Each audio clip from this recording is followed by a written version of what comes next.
Naniniwala ang pulisya na sa Kingdom of Jesus Christ compound sa Davao City nagtatago si Pastor Apollo Kibuloy. Ayon sa Police Regional Office 11, nag-iingat lang ang pulisya kaya kalkulado ang kanilang mga ginagawa. 30 hektarya raw ang lawak ng compound kaya malaking challenge ang paghahain ng arrest warrant. Ayaw raw ng pulisya na may mga inosenteng madamay kaya apilan nila kay Kibuloy, sumuko na. Para malimitahan ang galaw ni Kibuloy, pina-freeze ng Court of Appeal sa mga bank account at ari-arian niya. Sakop ng freeze order ang 10 personal bank accounts ng pastor, 7 ari-arian, 5 sasakyan at 1 aircraft.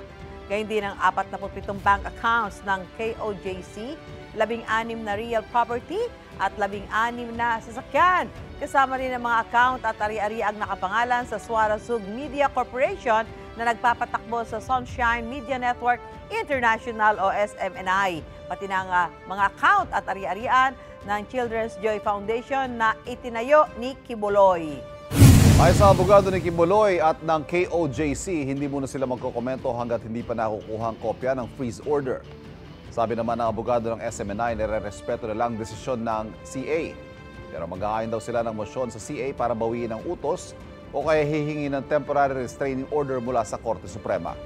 Naharap si Kibuloy sa mga kasong child and sexual abuse at qualified human trafficking. Bukod pa riyan ang patong-patong na kaso niya sa Amerika, bilang sex trafficking, fraud and coercion at bulk cash smuggling. Dati nang itinanggi ng pastor ang mga akusasyon.